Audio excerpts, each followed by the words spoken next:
Time management and freelance writing and making more money all go together, but you don't have to be a super fast writer to make more money. So a lot of times, hi Nadia. So a lot of times when we're dealing with our time management and our time and how we're making more money, I often get a lot of questions about, well, how do I write faster? How do I just do it faster? And that's part of the process. We get faster over time. But a big part of it too is understanding how things evolve over time and how to manage your time. So we're going to go over a couple things that I do and a couple of different charts that I usually share that I think can be really helpful for understanding time management, money, freelance writing, and speed. So let's get into it. We're going to do number one. All right, hold on. Let me find the number one. Number one. Okay, so number one thing. That's what we're talking about. So we're talking about our charts first. So let's talk about our charts. And these are things that these are like pieces of stuff that I go over with my Wealth Lab students. So like these are things that I think these are like partially how you kind of get to that next level of understanding. So you have this like relationship, and I always like mess it up, but I think it's this way. I think like because the idea is there, but the graph sometimes I mess up which one's like the right one or whatever it is. What is it? Time, and it's like is it speed? Hold on. This one is basically, you know what? I'm not going to label them because I think that'll make it easier for me to use this for different examples. Okay. So this chart is something that I often share with Wealth Lab students that I think is really important. So this is how it works, okay? So when we first start out, everything takes all of our time. It takes all of our time. It's really hard to do, and we're not doing a ton of work, okay? So you have a really small amount of work here, and you have stuff that takes all your time. Hi, Jennifer. We are understanding that at the beginning, this is what it looks like, okay? It takes all your time, and it's very little work, okay? It's like one blog post or one article or one case study or a really small like retainer, right? Something really small. This is this is how it works over time. So as your time goes on, right, as things take more or as you become more experienced as a freelance writer, right, and you get more work, the more your work increases and the more experience you get, the less time it takes. Okay. So the idea here is that when you start out, everything takes all your time. And this is a question I often get from my Wealth Lab students is like, how do you do all this stuff, right? So I'm running my freelance business, right? My freelance writing business, which includes content strategy, brand messaging, freelance writing projects. Plus I run Runway, which is happening right now, which is my 5-day live class, but it's also available as Runway Lifetime. If you wanted lifetime access, that's a different class. I mean, it's similar material, but then I have my Wealth Lab classes. Then I have one-on-one coaching, right? And it is a lot. There are times when it is a lot.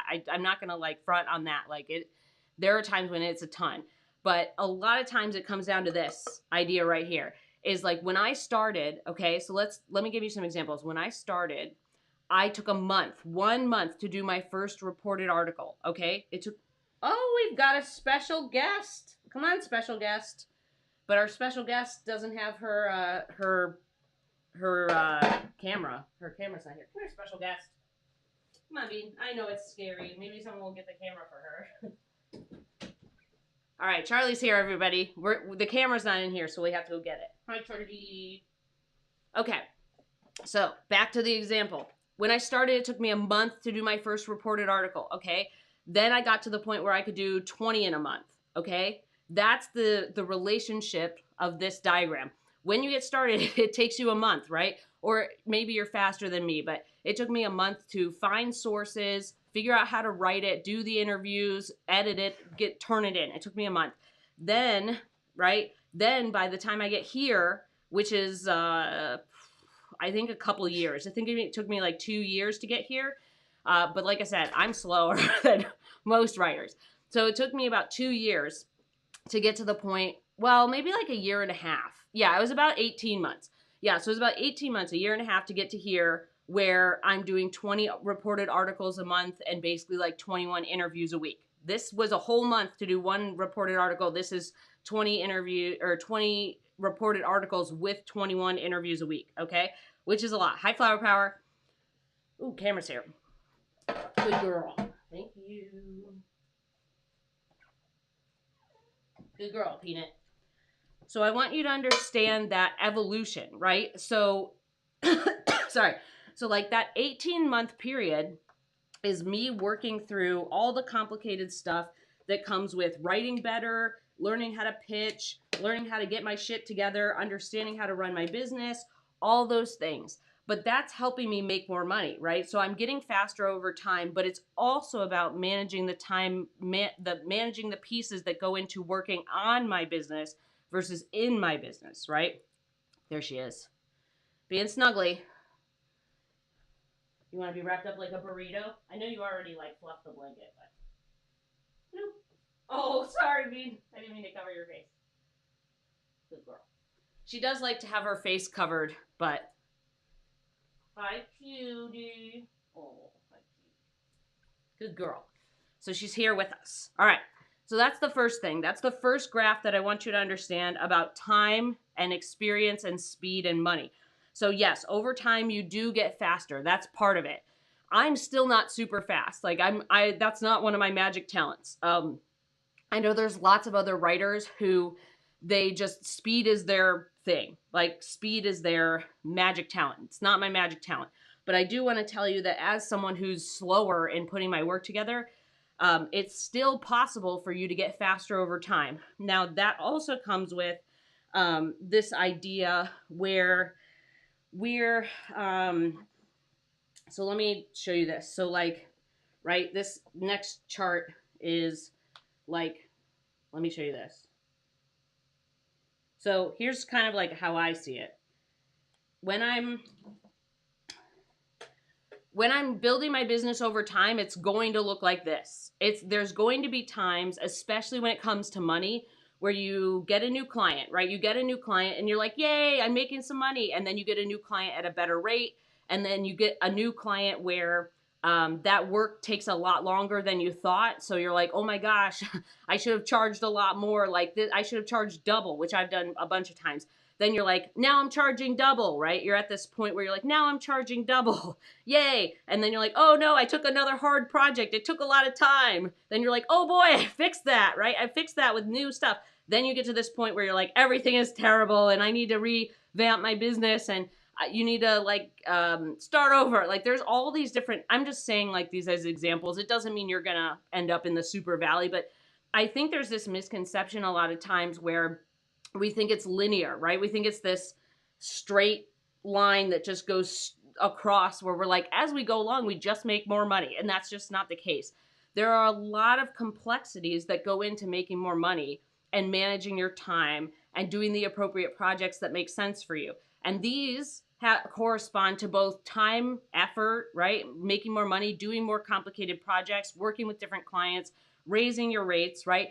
So this is the idea that I think is more realistic. Like it's just very uncommon that in most of the time when you're running a business, especially freelance writing business, where it's just like a line. You're just like, magically, I've made more money without any kind of trip up, without any kind of valley, without any kind of situation where you took on a project and you realized you should have charged double, or you took on a new project and you're like, oh shit, I have to figure this out on the fly, or, you know, something like that. Like this is kind of where you should be thinking about time, experience, expanding your skills, moving to different projects, getting better clients, realizing how to raise your rates, right?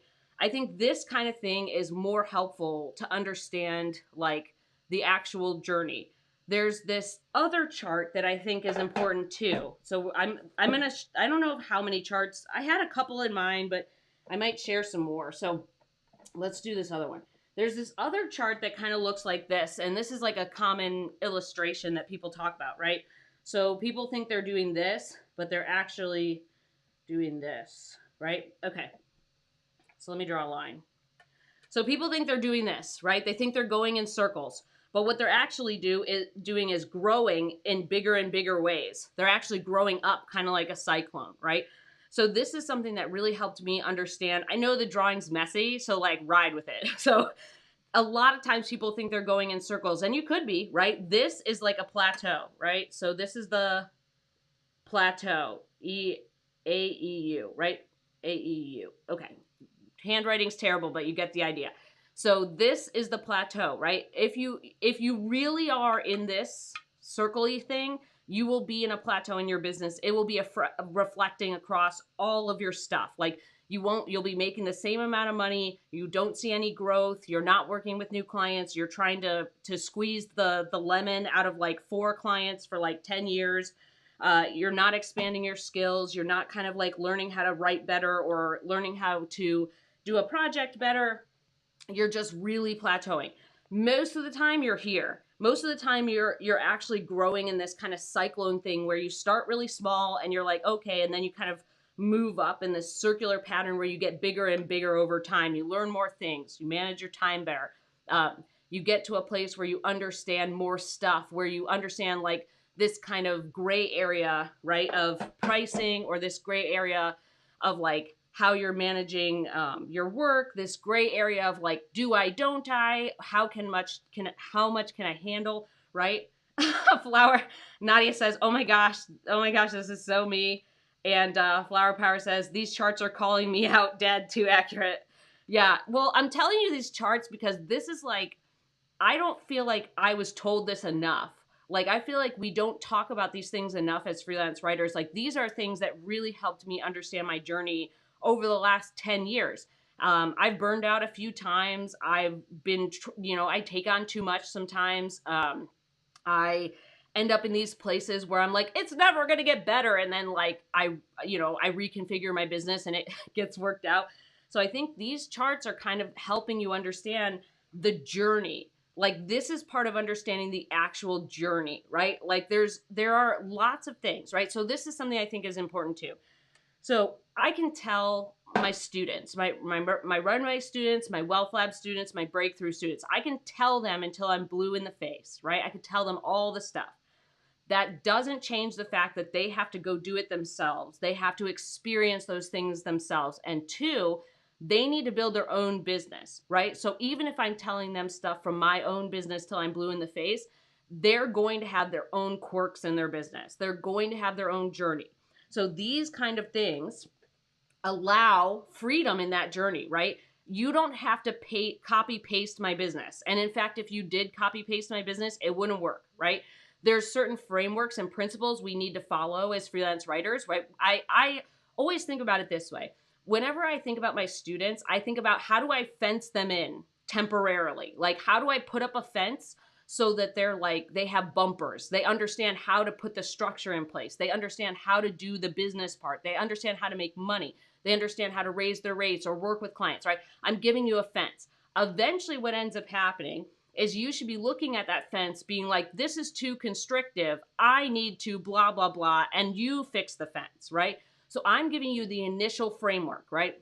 And I always kind of think of it as the initial framework is like, I'm building the structure of the house. It's your job to design the house. You need to pick the paint colors. You need to pick the style of the house, right?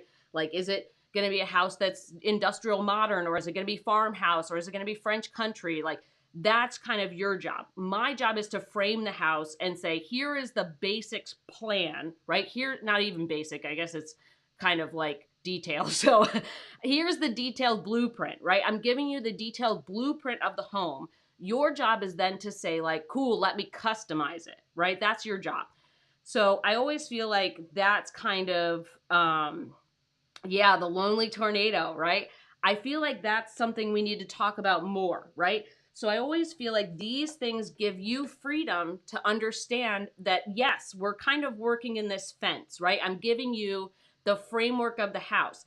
By the time you get up here, you know what paint colors you want, you know what kind of style you want, you know, like the analogy, right, is like, you know your ideal client better. You know exactly what they make in revenue, right, or funding, and you know who to reach out to. You know how to get more retainers. You know how to negotiate. You know how to set your rates or raise them. You know how to move into better projects, right? You're not just doing 700 blog posts for the rest of your life or repetitive work, whatever that is, right? You're moving into what you want, whether that's video scripts or webinars or content strategy or brand messaging or messaging and positioning or case studies or white papers or big giant retainers that last 6 months to a year, something like that, right? So this is the process of getting to the point where you have more knowledge to expand, right? Yeah, Victorian mansion. Jennifer, I can definitely see you in a Victorian mansion with all your kitties, with all your kitty cats. Yeah, yeah, your Victorian mansion. Okay, so those are kind of the charts I think that are really important. There's lots of charts. There's lots of things that I think these diagrams kind of help, but these are the specific ones I think that help you understand the relationship between making more money, time, experience, and work. Like these things are kind of helping you understand how you look at other people with more experience, right? And you're like, how do they get all that done? It's just like I wrote this down. So there's this I'm going to actually put this in a newsletter sometime in the near future, but I wrote down this hold on. Let me go find it. So Mike Tomlin, if you guys know Mike Tomlin, the Steelers head coach, so he has this quote called "Tedious repetition of routine actions make us great." Okay, write that down. Tedious repetition of routine actions make us great. That is kind of like how he explains doing these repetitive drills or doing these kind of like basics, right? Like when you're going there, you have to get the basics right in order to expand upon that, right? If you're like, right, if you can't catch the ball, that's a huge problem, right? Or if you keep making the same mistake, right? Like you keep running the wrong route, or you keep like you have mechanical errors, right? Like let's say the quarterback has a mechanical error in how they throw the ball, like they're pulling their arm back too far, or they're trying to launch it instead of being more accurate, right? So there's all these things where I think tedious repetition of routine actions makes sense for us at a very deep level. We have to be able to do this tedious repetition of these framework actions. Once you do the framework actions, then you get time back, you make more money, you work on more fun projects, you have this ability to be choosy about what you're working on. But unless I basically Mike Tomlin you and get you to the point of like understanding that these tedious repetition of routine actions is how you get to greatness, we can't get anywhere, right? I have to get you on the bus. I have to get you on the bus of understanding like this is why I teach the framework, like the filtering process in Runway, right? So we go through a lot of stuff in depth in the Wealth Lab, right? Wealth Lab's 10 weeks. Runway is 5 days plus a bonus masterclass, which is actually happening today.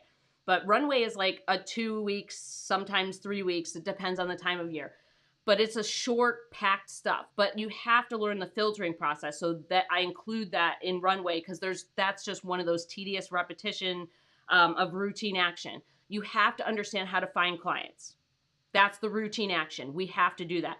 The tedious repetition is me teaching you how to do the filtering process. And then you do that filtering process of making that list, cutting by revenue, understanding who's answering your LOIs, figuring out who your best clients are, and trying to find more of those, right? I am teaching you how to identify characteristics. That routine action, that tedious repetition, makes that process go a lot faster. As over time, that process becomes really quick. Then you can get back to making more money or taking time off or doing other stuff. But I have to set up the framework of these routine actions that you repeat enough that it's like it's automatic, right? And it's the basics. I'm giving you like without the basics, like we can't get to greatness, right? We have to do these very specific repetitive tasks because that's how we build our business, right? So I think that that's a really important piece to kind of understanding how the business works, right? Like we have to be go-getters. We have to go get clients, right? That's kind of our job. We have to get clients. We can't just sit around and hope somebody boards our bus and that it just so happens that somebody who boards our bus is the right person. Eventually what ends up happening is that you get more of those people on the bus, right? You have LinkedIn copy, you have website copy, you have samples. You are becoming a known entity, right? Excuse me, you're sending enough LOIs or, oh my gosh, look at you, you little loaf. You're sending enough LOIs, or you're becoming like, people are seeing your work being published, right?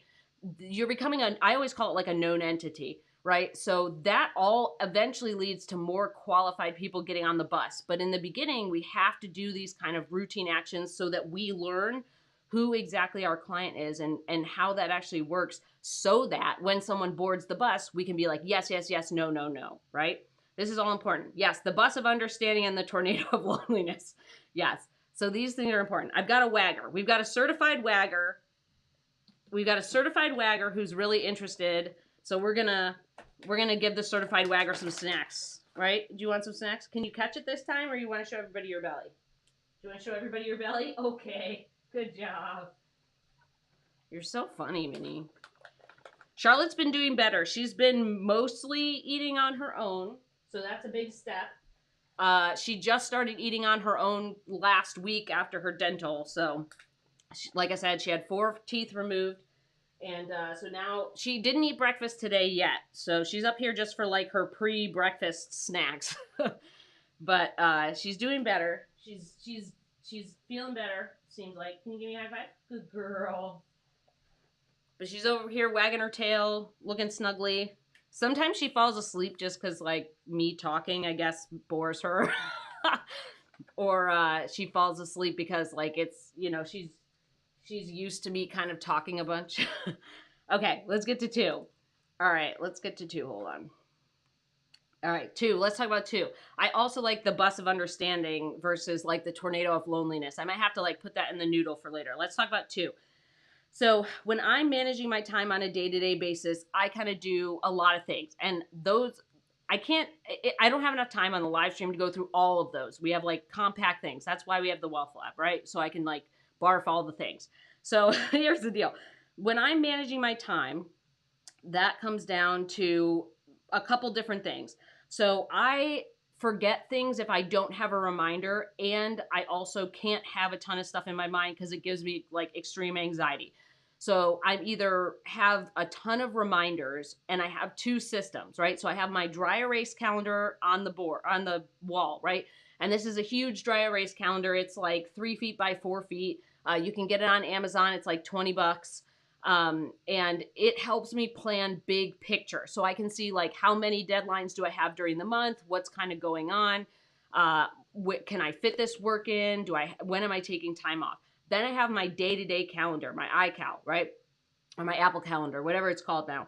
So that manages my day-to-day. So I know my appointments, I know if I have deadlines during the week, and I keep it on like the weekly view. Because if I open my calendar up to a monthly view, it's just like I can't see anything because there's like a ton of like, it manages a bunch of things, right? So I have a bunch of reminders for like bills or appointments, or don't forget to do this here or whatever.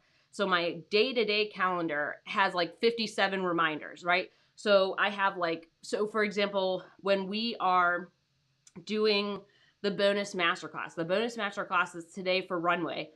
That is, I get a reminder like 2 days ahead of time saying like, hey, don't forget you have this class. Then I have a reminder 1 day before, hey, don't forget you have this class. Then I have like a 1 hour, a 30-minute, a 15-minute, a 5-minute, and an at time of event, right? So I have all of these reminders going on to make me like cognizant of that. So I don't have to leave it in my mind. I don't have to like keep it in the back of my mind, buzzing away like a little bee, being like, oh yeah, you should be anxious about this. Don't forget, don't forget. I just have like 57 reminders set on my day-to-day calendar. I feel like for me, this helps me manage my time better because I can look at the dry erase calendar, or I can look at a big picture calendar and see what's happening this month, this quarter, this year. That helps me manage my time with what I can actually take on in terms of work, in terms of deadlines, where my classes are running. Like, when does Runway start? When do I do promo for that? When does Wealth Lab start? When do I do promo for that? When does Breakthrough start, right? Like, this helps me big picture plan. Then I have like the day-to-day nitty-gritty, like you have an article due on Tuesday, get your shit together, right? Like that kind of stuff. So for me, that really helps. And then I always talk about Dubsado. Dubsado helps me do all the stuff in my business. It helps me schedule appointments. It has my to-do list. It helps me track financials. It helps me just track all the invoices, like what's, who's overdue or who's coming up. It helps me track all my projects and all that. Hi, Woo, I hear you. So Dubsado is a good tool to use. If Dubsado is like, Dubsado can be really overwhelming. I'm not going to like front. I'm not going to like that. It can be really overwhelming. So you could use a tool like Harvest. You could use FreshBooks, but I feel like FreshBooks for me is more complicated than Dubsado. But so you could use Harvest, you could use Asana, you can use PandaDoc, you can use Moxie. You could use a whole bunch of different things, but you need some way to kind of get a visual into your business, because just having reminders about deadlines doesn't help you remember, like, oh yeah, that invoice is overdue, I need to follow up. The other way that I track my time, or like I manage my time, is I have Boomerang, right? So Boomerang allows me to pause my inbox. When I'm feeling super like I need to check my inbox all the time, I will pause it with Boomerang. So it will just stop having emails coming in, right? So when I unpause it, all the emails will drop into my inbox. So every time if I want to check it, there's no newness, right? There's no new stuff because I paused it. Sometimes I will also put my inbox on a drip. So that means that I'll tell Boomerang to put emails in my inbox at 9 a.m., 1 p.m., and 5 p.m., right? So that way I can go back and do other work, and I can check at those times, or I can check throughout the day, right? Even if I check throughout the day, there's no new emails. They only come in at 1 and 5 and 9, or 9, 5, 1 and 5, right? So I think those things help me get back to work, right? And the other thing too with Boomerang is like it helps me follow up. I don't have to have this ongoing list anymore. I used to have this like big spreadsheet that was a pain in the butt to manage. Now I just have Boomerang, and I'm just like, put this back in my inbox in 3 months or in 2 weeks or whatever. And then that, is really easy to follow up on. For me too, I think one of the things that helps me is like, I'm a big deadline motivated person. So like I rarely procrastinate. Every once in a while I'll procrastinate. But most of the time, like I'm very deadline motivated. So like if I have a deadline, like I'm working on that thing. I don't like to do things last minute, and I'm not fast, right? So like me doing it last minute is not a good idea. So for me, one of my magic powers is like, I'm very deadline motivated. So like I will do things in chunks. And because I do them in chunks, that allows me to do more stuff instead of like waiting and waiting and waiting. And then, oh my God, I got to get it done. Like, so, Nadia says, she says, I'm a catchphrase queen. It's part of my copywriting cell. You're welcome to borrow Tornado of Loneliness, Mandy. Yeah, you can TM it, and then like maybe I can like borrow it just for certain things. Flower Power says, I love Boomerang. Hitting pause has been amazing for my brain health. Yes, that's another thing, is like we want to focus on our work, right? That's for me, that being deadline motivated can get off track by being distracted by being like, what emails are coming in, or what DMs do I need to answer, or like blah, blah, blah, blah, blah. So what I end up doing is hitting pause on the inbox. So I'm like, I need to do this work. I have a deadline. I got to get this done. Hit pause on the inbox, move on. So for me, when I'm doing work in chunks, that helps me stay on track. That helps me pay attention to deadlines. Plus, I have a ton of reminders going on. So not only do I have a to-do list that lists my deadlines and says, hey, get your shit together, I also have a ton of reminders on my weekly calendar, right? Like my iCal, my Apple Calendar. And then I also have a big picture planning calendar. So that kind of helps me manage my time. And by this point in my career, like what I said at the beginning, it took me a month to do my first reported article. Now I could, if I really have to, I could do 20. I don't like doing 20, but I could. But I know kind of like where my limits are. So now that helps me plan my time better. So there also has to be this, like, what can your capacity be? So there's, as you move along, you have to kind of figure out, like, can I really, is this healthy, right? Like, is this amount of work, even though I can do 20 articles, am I energized by it, or am I feeling burned out? Because I have, like, I talked about this on the live stream a little while ago. I have a friend who's like energized by 20 deadlines, right? She has 20 deadlines for clients. That energizes her. That makes me feel stressed out. So like if I have 20 deadlines in a month, that gives me like too much stress. That doesn't work for me. If I have 20 deadlines over 3 months, yeah, that's probably fine. But there's a lot of stuff where I feel like we need to kind of learn our capacity. So that's a piece of it. It's like you get faster over time, you manage your time better, and you're making more money, but you're also understanding like what's kind of my healthy amount of capacity And then how am I balancing that with improving my finances or improving my work schedule, right? So that's our 2. Let's talk about 3. Nadia says, literally installing Boomerang right now. Yes, I actually have an affiliate code for Boomerang. I actually think it's like a link. But if Nadia, if you want the, you know what, Nadia, you're in you're in Runway, so I have the Boomerang discount code or whatever it is, in there. So Nadia, if you go to Runway and you look at deals and discounts in the community, there's a Runway. It's either a coupon code or like you get a free something or whatever. I don't remember what it is, but that's in there if you want it. I always share those kind of like coupons or deals or bonus things with my students. I guess I share them here too, but that one's just, I don't remember what the link is right now. So, okay.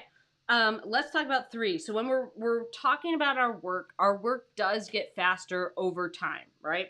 So as we kind of learn how to do something, right, we get into the tedious repetition of routine actions, right? Yeah, so Nadia, if you just go to deals and discounts in the Runway community, the Boomerang link should be in there. I love coupons. I freaking love coupons and discounts. It's like one of my like weird, I just love them. Like they just bring me so much joy. Like if I can buy a product that I've bought 100 times and someone gives me a coupon, I'm like, finally, I get to save on the thing I bought 900 times. I love coupons. So anyways, when you're writing faster, when you're working overtime, you have to do the tedious repetition, right? So I often have these conversations, and I've been having them a lot recently. Oh, did you get it? Oh, here we go. So I've been having these conversations recently where someone's like, hey, I read that so-and-so does a blog post in 2 hours or 4 hours, or that there is like so-and-so's doing this thing really quickly. And it's like, yeah, because that person's been writing for 20 years. Like you've been writing for 2. Like if you had 10 times the experience, of course you could get it done faster, right? There's also a big difference too in what you're working on, right? So your writing does get faster over time. Hi, Woo. And it's also about doing the tedious repetition. If you've written a ton of blog posts, you know how to ride that train, right? You know how to set it up as an outline. You know what things work for you. You know how to do your best work. You know when to do your best work. You know what to look for either in a brief that someone's sending you or the outline you need to create yourself, right? That comes with experience. That's kind of like the writing does get faster, but you have to have, you know, the tedious repetition of those, routine actions, right? The routine action is like understanding how to do the blog post, and then you just repeat it, right? Tedious repetition. And that makes you faster. So if your goal is to get to 2 hours on a blog post, right? There's also a difference in how people work, right? So I think this other thing that we need to talk about more is like how it's actually done. Because literally, if you're talking about 2 hours of a butt in a chair, that's very different than the whole process, right? Because you need to create an outline, or you need to do research. You need to go find studies. Sometimes you need to do interviews. A lot of articles are very different, right? There's a big difference between an article where you have to do 3 interviews and find 3 studies that apply to the topic and actually like weave everything together versus a blog post that's like 5 trends in food right now, right? Like kind of, or like, you know, the Pantone's 5 paint colors that are recommended, which you go, you know, find them and then report, you know, tell people what they are. There's a big gap there. So sometimes when we're talking about people getting work done quickly, that means butts and chairs. That doesn't mean the whole process. So yes, if it takes, you know, an hour or 2 hours to write something after someone's written it 20,000 times, right? Or maybe more than that, that's way different than someone who's working on a reported article. And it's also way different when it's just butts and chairs time. It's not the research time. It's not the outlining time. Did you find it? It's not the editing time. It's not the invoicing time, right? It's literally butts and chairs writing. Did you find it? You lose it? So,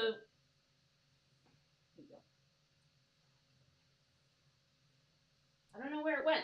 Are you sitting on it? Hold on. Here it is. You are sitting on it. There you go.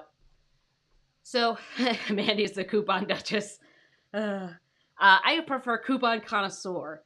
Yeah, so it's kind of, we need to understand the context, because a lot of times the butts and chairs part is a small piece of the process, right? It's just part of a larger process where you have to read and understand the brief, or you have to read and understand what the topic's about. You have to know what you're going to write about, then you can actually write it, right?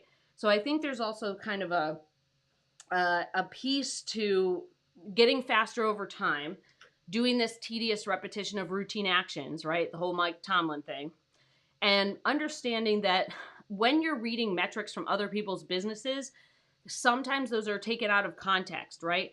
It's not just start to finish 2-3 hours, right? It could be start to finish 4 hours, right? But a lot of times when they're telling you, oh, I'll write it in this period of time, that's not including other things that they have to do, right? So, like, here's a good example. One of the things that I got really fast on was I was writing these kind of like profile-y articles, right? So for me to do the interview took an hour.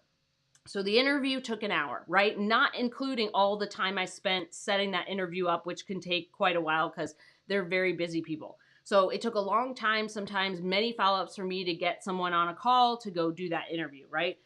Then the second part is actually doing that interview. That takes an hour. Then I have to get it transcribed. Then I have to put my notes in my doc, right? That's all time that we're not counting as butts and chairs. Then if I tell you, oh, I can get this done in 2 hours, which I could. So I could write one of those articles in 2 hours because I had done it so many times. And I would edit it in 1 hour, right? That's not including all the other stuff I had to do to get to the 2-hour butts in my chair, right? Like butt and chair thing to do the writing and the 1 hour of editing and then send it in. There's a lot of different things that go into each project. So I think when we're kind of, that's why I don't like the comparison. I think you should be comparing to what you were doing before, right? So for me, being able to just write something in 2 hours and edit it in 1, that's really good for me, right? And that's not like, I'm not saying like, okay, well, you know, like that's 3 hours. It's not 3 hours. It could be like 6 follow-up emails, finally get the interview schedule, you know, like get the interview done in an hour. Then I have to transcribe it. Then I have to put all my notes together. And that can take a couple hours, like it can take a couple hours between doing all that stuff, right? And I think that that part is missed sometimes when we're talking about work. So I think when you're looking at getting faster, you should be doing that on your own metrics versus like comparing to what other people are doing. So instead of it being like, so-and-so does it this fast, I'm failing, right? It should be like, well, I noticed 3 months ago I was doing it like this. Now I'm doing it like this, right? And for me, it took a while. Like it probably took 6 months or more for me to get down to 2 hours and 1 hour just for writing and editing, right? That other part of the process doesn't get faster. I can't make people schedule quicker. The interview is always about an hour, and then the transcribing time takes however long the robot takes. And then there's like putting my notes together, which can take an hour, right? Just organizing and putting things together. So it's this process that I think the getting faster over time, it does lead to making more money, but there's also a capacity. You can only get so fast, right? That you can only get so quick with your work, and you can only take on so much work, right? So that's why I think speed is kind of not the thing we should really think about so much. I think it's more about charging more for the value of your work. As you gain experience, as you do the tedious repetition of routine actions, right? That piece then helps you charge more because you're getting more experience, you're creating more value, you're creating better work, right? That's heavier on price than time, right? We want that to be the thing as the lever for our clients, as value, as experience, as what we're bringing to the table versus like, I do it in this short amount of time. That I think is missing the point, right? Time isn't the thing that actually makes it work, right?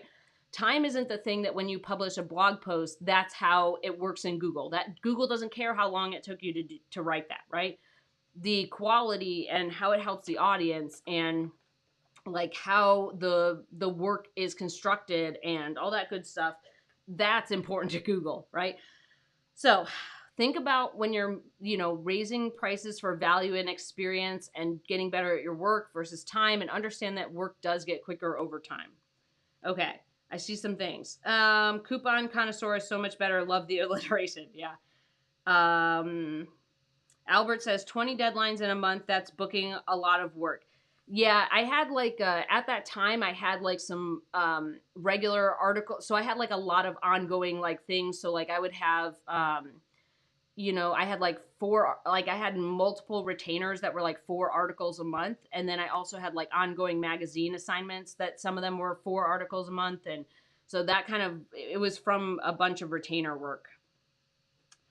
Um, Writer says, butts in chairs, as you call it, is what I call a writing day. When I actually sit down and do the article, that hopefully should be the bulk of your time. Yeah, the writing time is mostly the bulk of your time. I always split it up into 3 days. So like my first day is like understanding the brief, figuring my shit out, doing research, and putting my article outline together. And then my next day is like writing it, and my next day is editing it. So I usually like a 3 day process. It doesn't take the whole day. Like it's not 3 8-hour days, but it is something where like for me, the separation helps me think clearer and write better, because if I just try to mush it all together, it just becomes very messy and I don't like it. Okay, let's talk about 4. This is the last piece. Let's talk about 4. What do you think, Bean? Would you like to say something? Or you want to catch this? You want to, ready? Oh, we were so close. You want to give everybody some high fives for doing such a good job? Yeah, good job. You're so cute and funny. I think Charlie's having a good day today, too, so I'm feeling good about that. Yeah? You have, bless you. Good job. If you feel like this has been helpful so far, give it a thumbs up. If you feel like you want to build a better freelance writing business, subscribe. Let's talk about 4.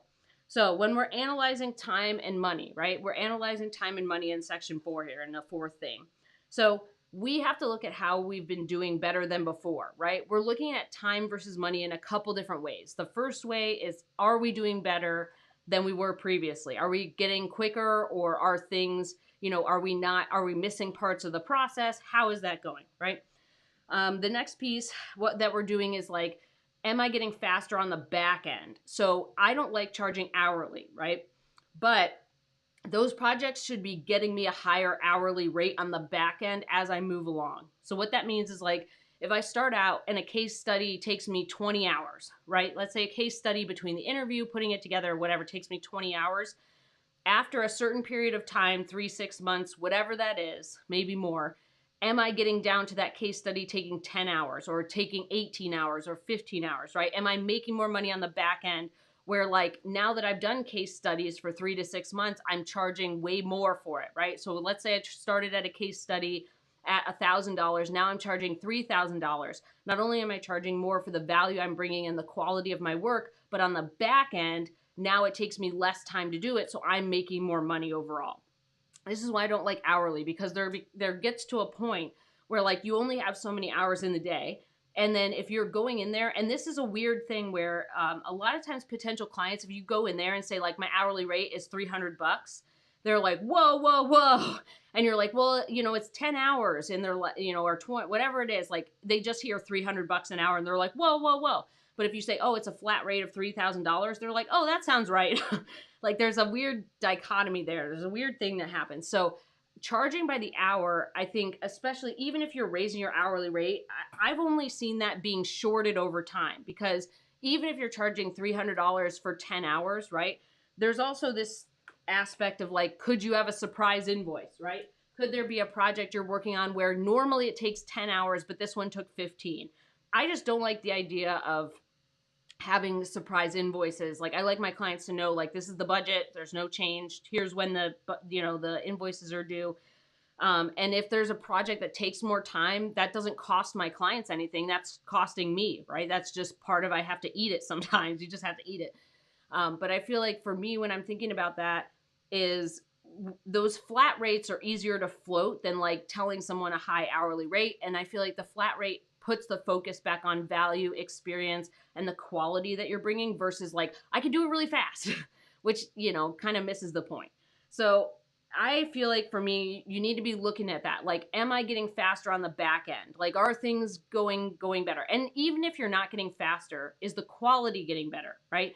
Are you doing a better job? That's what we should be charging more for, right? So even if you're not faster, even if forever a case study still takes you 20 hours, whatever, then I'm just picking a number, but let's say forever, for 10 years, it takes you 20 hours to do a case study. You're still raising that price over time. So that hourly rate still goes up, right?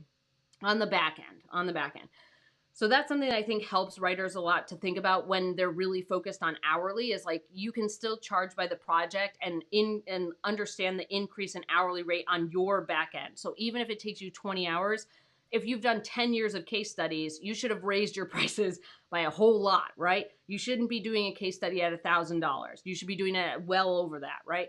And then that will translate back into making more money overall, right? So those are things to think about. I think the other thing when you're looking at time versus money is that we're focusing on increasing rates as we go with more clients, right? Because you're doing the tedious repetition of routine actions, that allows you to get better at the framework. The better you are at the basics, now we can put on layers of complication, right? So if the basics, sorry,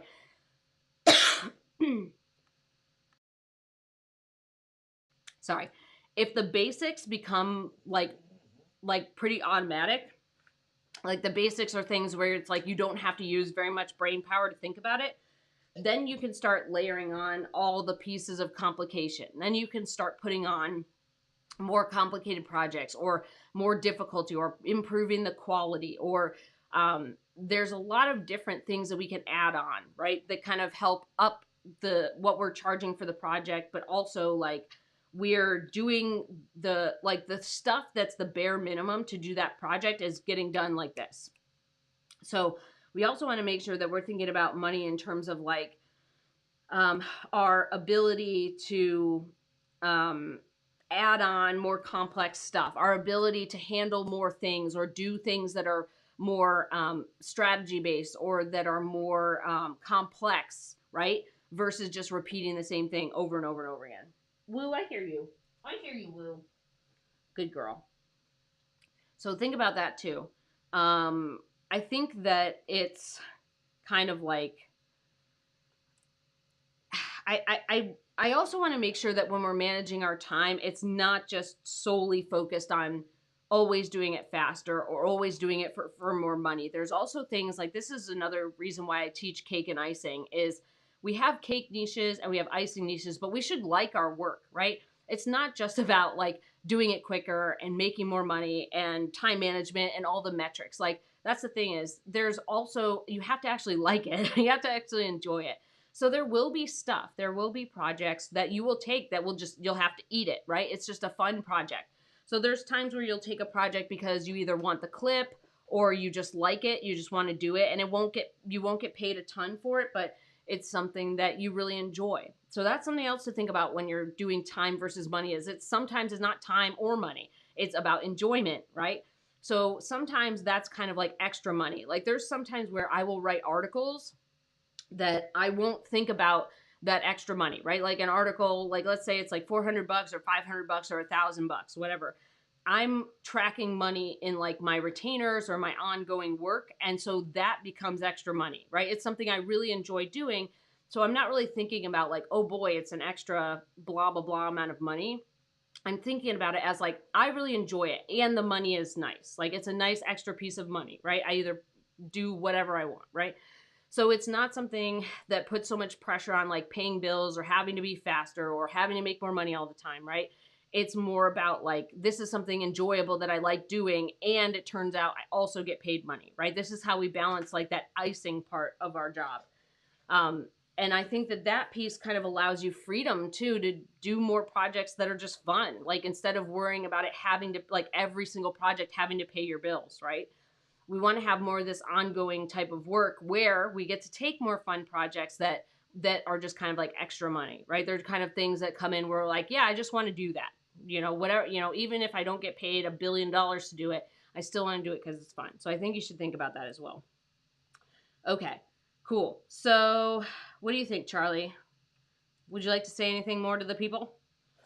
No? Yes? You want to you want to give them some high fives? Okay.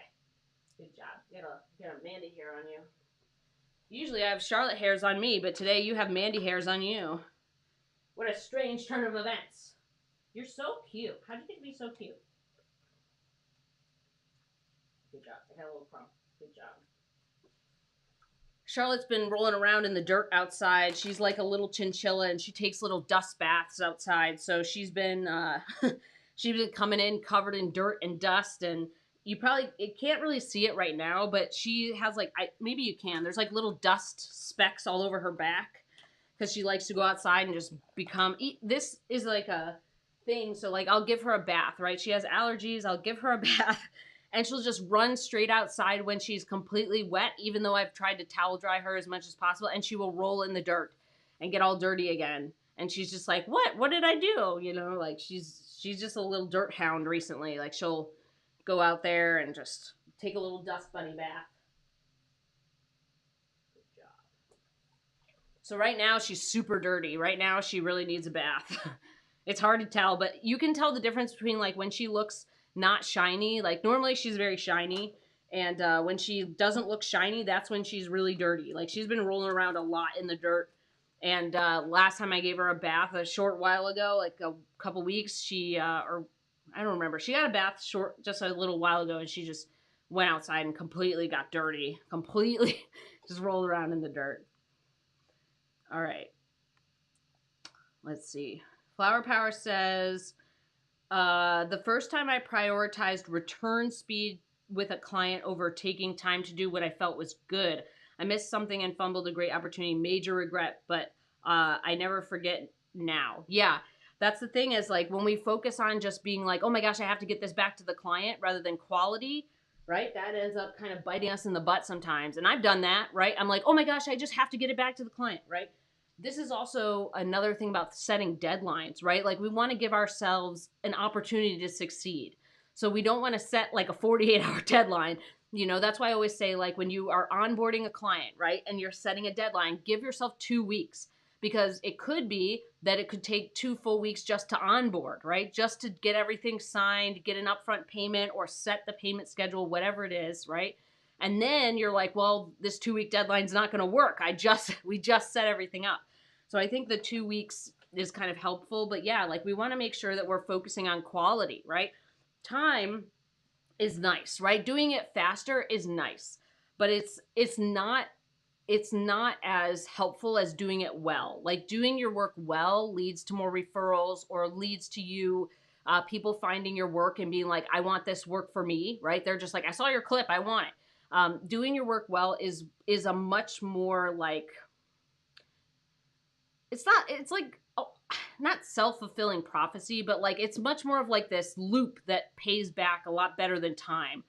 Doing your work well, really over-delivering for your clients, that pays more dividends than like just getting it back to your clients quickly, right? Boop, boop, boop, boop.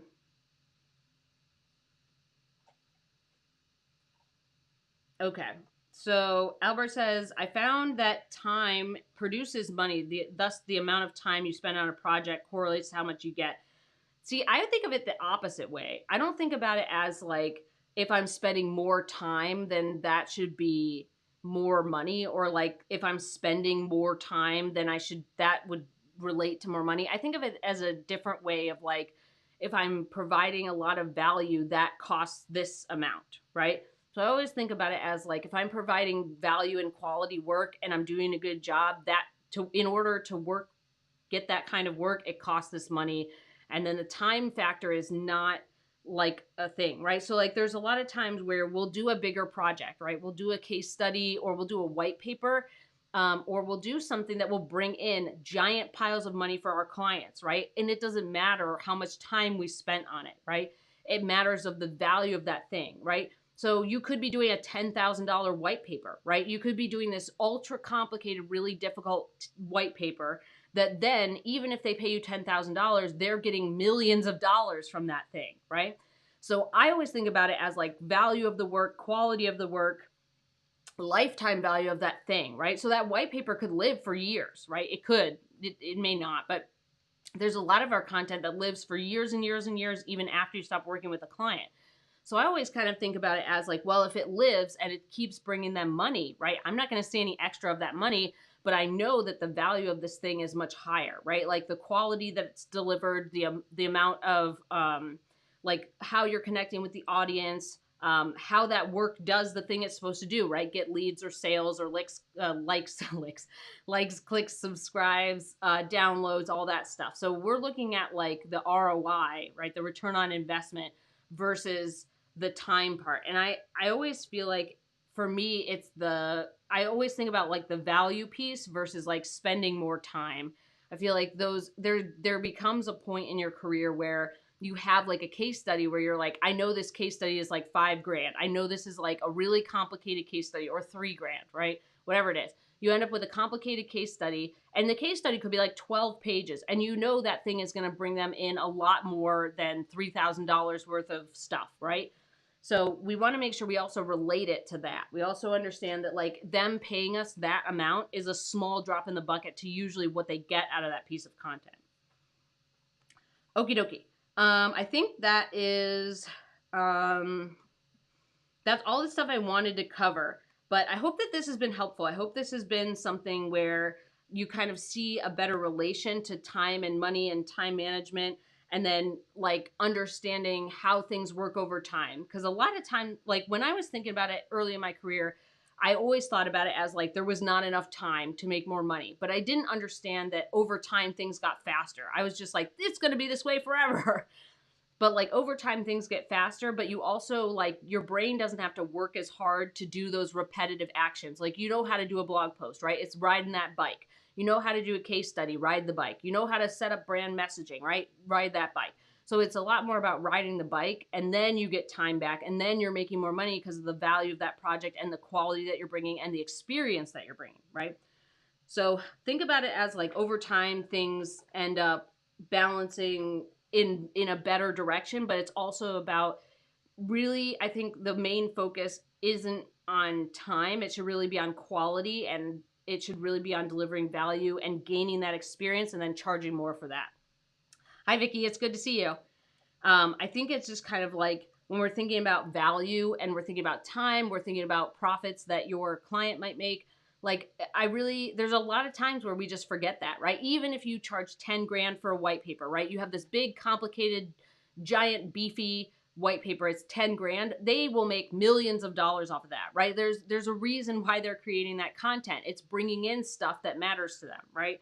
So we have to kind of remember that piece too, is that the better we make the content, the better it works out for our clients, right? So that 10 grand then becomes a very small drop in the bucket to what they're getting out of it. So I think that's important too. Like we want to make sure that we're balancing kind of that idea of value, quality, experience with like, am I managing my time better? Or am I getting that tedious repetition of routine actions down? Am I getting, better quality work? Am I getting the experience? And am I charging for that accordingly? What do you think, Charlie? Charlie, you're going to fall off. Oh my gosh. You can see your little pink belly, your little pink bean belly. I know. You're so cute today. Here you go. Charlie says that she hopes everybody makes more money and that everybody has a great day. I hope everybody has a great weekend. Oh, one last thing. On Monday, if you grab my free pricing guide on Monday, I've been asked about this. I've been getting emails. My free masterclass is coming back. My free masterclass is coming up in September. So if you get my free pricing guide, mandyellis.com/pricing guide, it's free. It's super cool.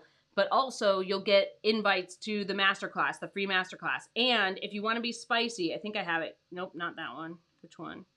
Nope. Did I delete it? Oh, there it is. If you go to mandyellis.com/masterclass1, that is open right now. It's on Tuesday, September 5th. It's free masterclass. It's live.